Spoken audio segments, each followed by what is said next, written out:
Let's start by addressing something most people are already thinking: sequels have a bad rep. It's almost like they're supposed to be bad. That's the rule, right? Jaws 2, Speed 2, you name it, sequels rarely live up to the originals. But here's where I might throw a curveball: Joker Folie at Deux. It's actually okay. And honestly, for a sequel, that's top tier. I know it's a hot take, but stick with me. Today on In Perspective, we'll dive into what makes this sequel stand out and why it's much more than just a cash grab continuation of Arthur Fleck's story. But first, let's quickly recap Joker 2019. In the first movie, we meet Arthur Fleck, a man who's been broken by society. A product of childhood abuse and neglect, Arthur grows up in Gotham City, where he's marginalized and mistreated, spiraling into a full mental breakdown that transforms him into the Joker.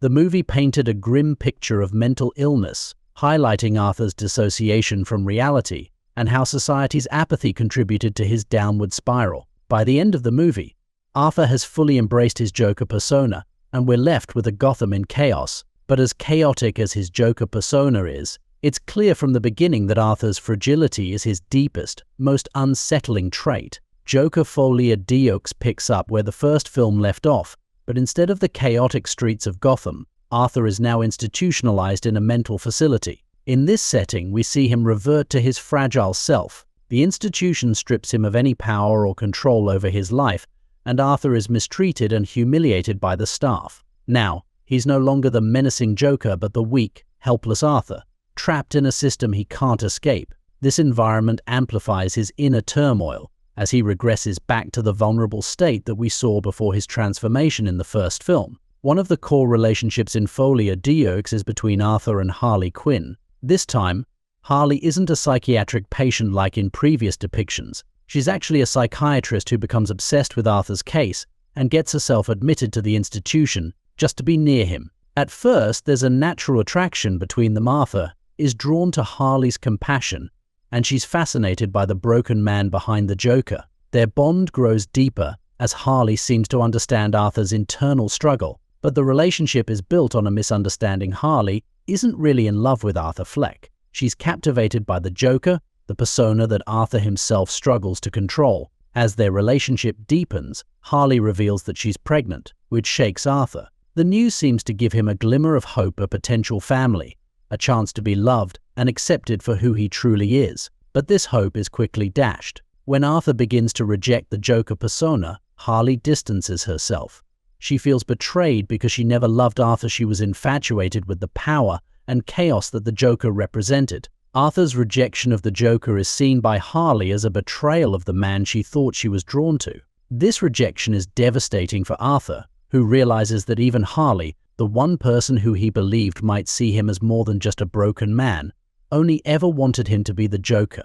The sex scene between Harley and Arthur is a critical moment that sheds light on Arthur's fractured identity. In the scene, it's not Arthur who engages with Harley, but the Joker. The entire sequence feels like a delusion, as it's improbable that Harley could sneak into his cell. This fantasy represents Arthur's belief that he's only desirable as the Joker when he's in control, chaotic and powerful. The real Arthur, the vulnerable man trapped inside, remains unloved and undesired. This delusion is heartbreaking because it shows just how deep Arthur's insecurities run. He can't experience love or intimacy unless he's wearing the mask of the Joker, reinforcing the idea that his true self is worthless. Another pivotal moment in the film is the courtroom bombing, which serves as a display of Arthur's descent into chaos once again. After Harley convinces Arthur to fire his lawyer and represent himself as the Joker, things quickly spiral out of control.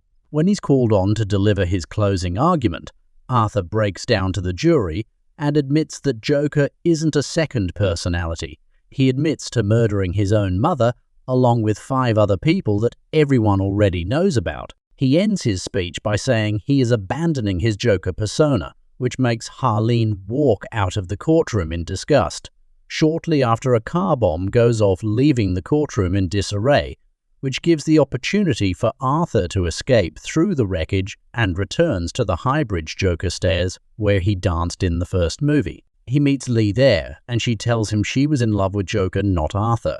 This moment is significant because it shows that no matter how much Arthur tries to escape his darker persona, Society won't let him be anything other than the embodiment of chaos.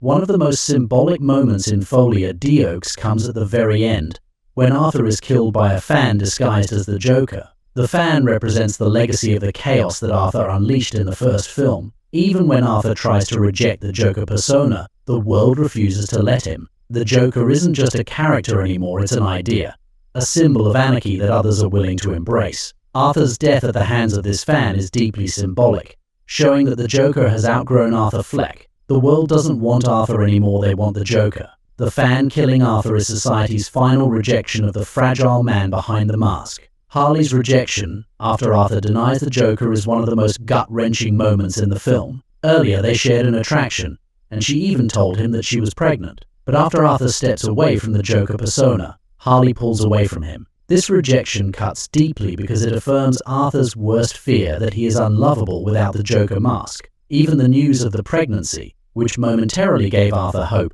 turns bitter as Harley shows that her loyalty was never to Arthur, but to the chaos the Joker brought into her life. It's a crushing realization for Arthur, as he begins to see that even the closest relationship he has is built on lies and delusions. And then there's the musical aspect of the film. Let's be real, it wasn't everyone's favorite. The sudden breaks into song felt out of place for a movie as dark as Joker. But while the musical moments may not have been the best artistic choice, they didn't take too much away from the film's core themes.